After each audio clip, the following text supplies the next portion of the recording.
Hello everybody and welcome to kind of part 2 I guess of winter fodder beet harvest. So hopefully last week, if it works out right and I've done it all in the right order, so last week you should have seen the repair, or it wasn't really a proper repair, it was kind of a keep us going bodge repair on that worm in the gearbox. So far, fingers crossed, we're holding, and it's holding up at the minute. So that's all we can say for now. I think we're the 10th of February today, and we have got beautiful sunshine, as you can see, and ground conditions pretty good for February. We did have just a little tiny bit of rain overnight, but nothing to worry about, and nothing that's stopping us today. So those of you that watched harvesting part 1, was that October? It might have been November. I think it was November. No, it wouldn't have been. I don't know when it was. It was last year anyway.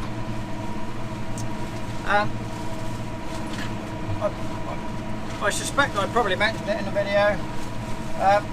Problem we get with this variety of beet that we've got in now, it's the type of beet that grows quite a way out of the ground, and we were getting a lot of them knocked over by the blades that take just the crown off of the beet.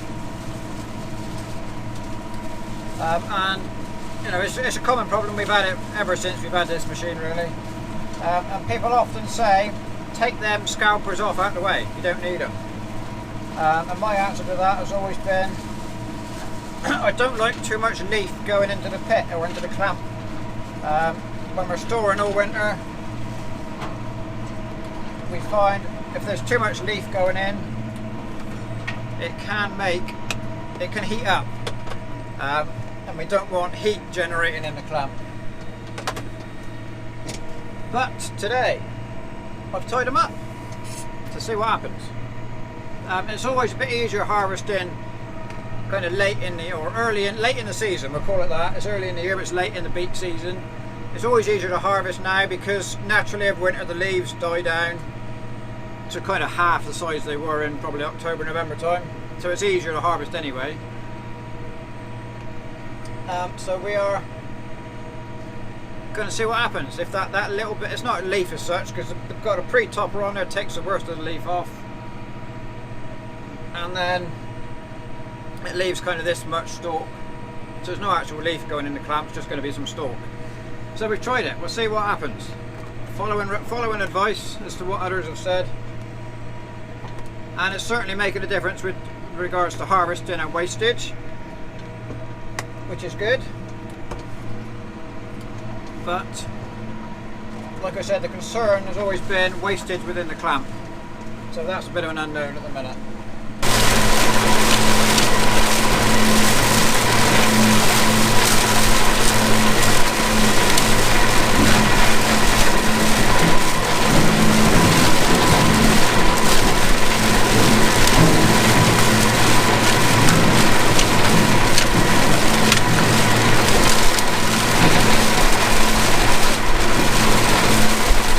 So long-time followers will know, or may remember, unless they were asleep when the video came out.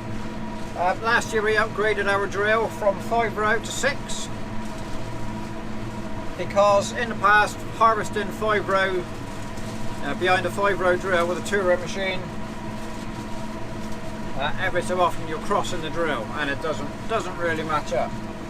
So that is why we changed to a 6-row drill, and it has made a world of difference. Totally different now harvesting. We don't get any of that.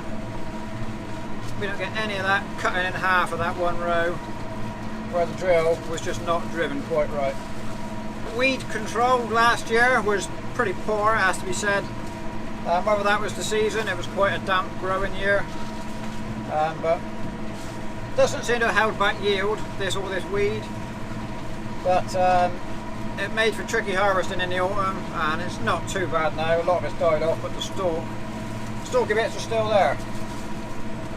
And so hopefully this year, hopefully, fingers crossed, might get a bit better weed control.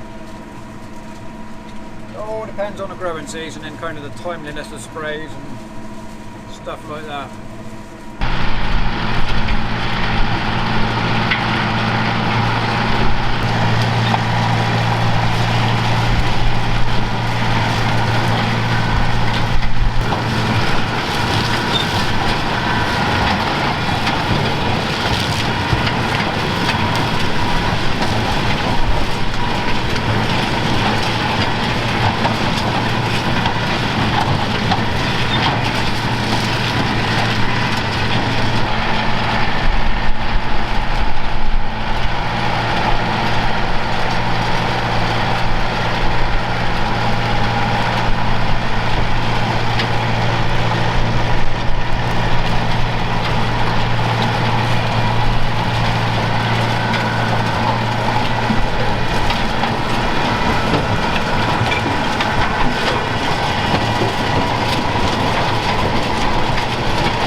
Just on the final 2 rows of this side.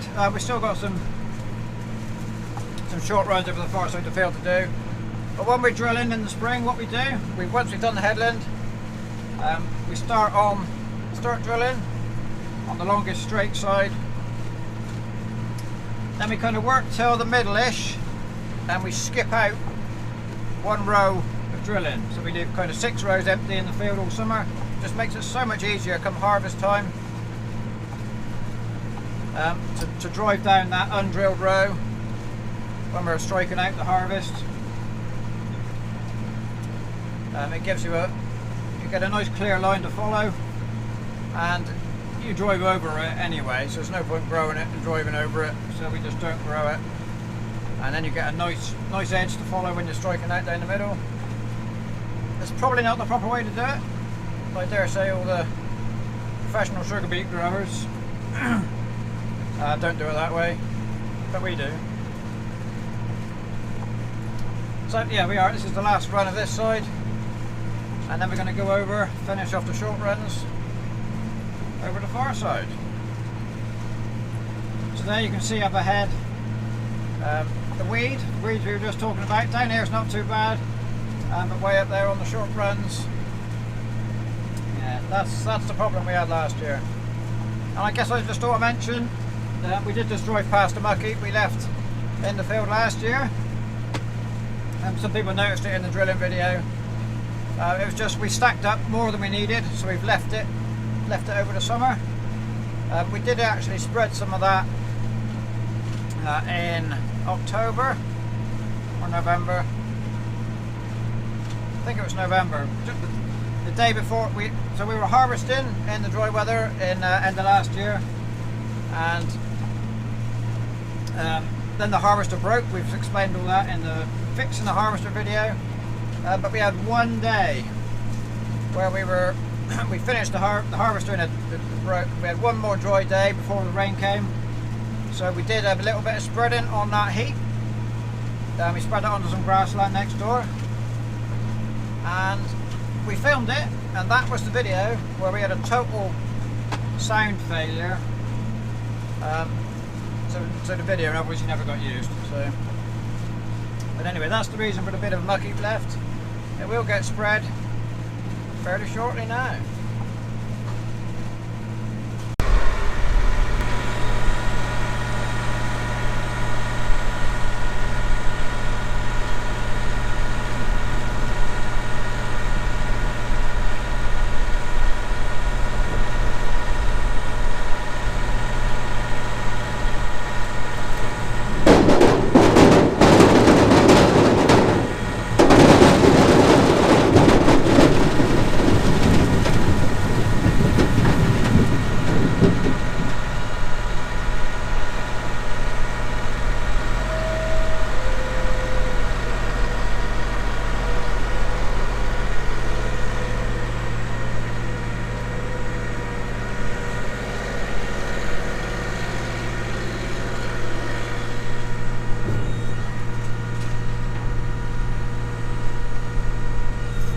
So we're just approaching the end of the final load of the day.